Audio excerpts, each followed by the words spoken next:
Hello, my name is Linda Thomas-Greenfield, and I have the honor of serving as the U.S. representative to the United Nations.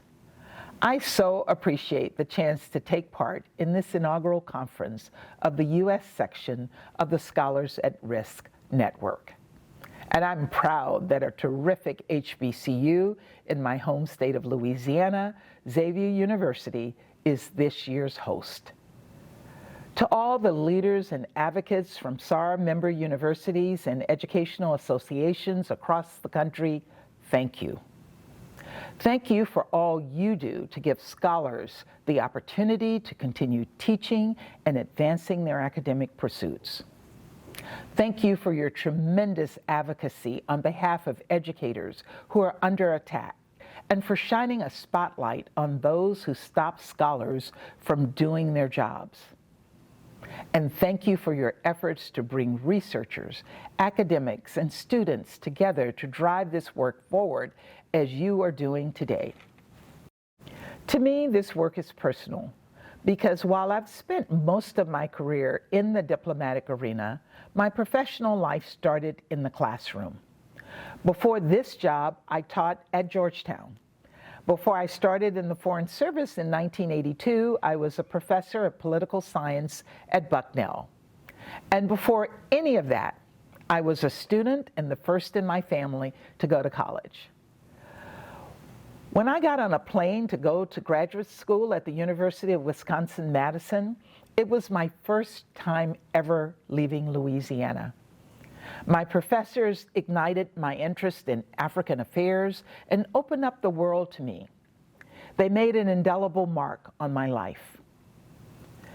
Academic freedom should be enjoyed by everyone, everywhere. But for too many, this freedom is still out of reach. In Afghanistan, the Taliban's repressive policies are denying young girls and women the chance to attend schools and universities and get the education they deserve. And in Ukraine, Russian bombs have hollowed out playgrounds. So many Ukrainian students spend their days in bunkers, not classrooms. When I was in Kyiv last month, I met one of those students. Her name was Malina. She was just 10 years old. Malina asked me to do everything in my power to end the war. I promised I would. And in turn, I asked her what she wanted to do when the war was over. Her answer was simple. She wanted to go back to school and see her best friend again. In every conflict and in every country where education is under attack, from Ethiopia to Syria to Yemen, we have a moral responsibility to speak out. And whenever possible, to give scholars and students a chance to continue their studies in safer environments.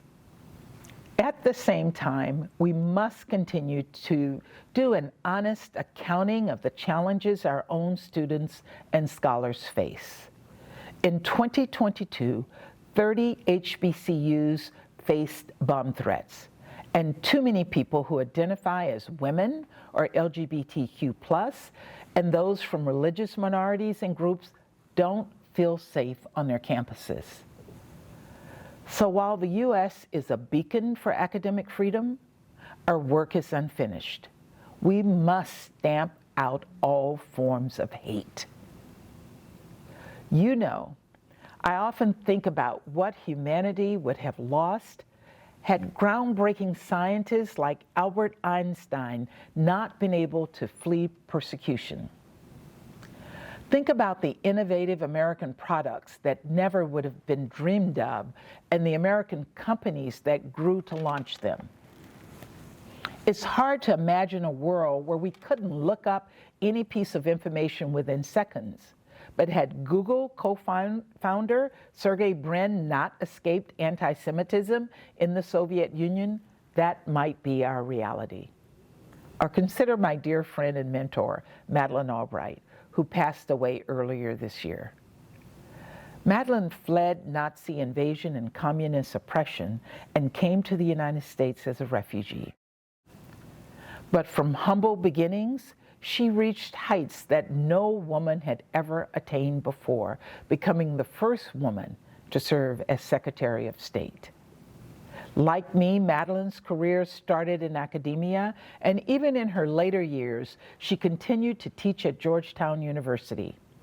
Her legacy is carried on by all those she taught.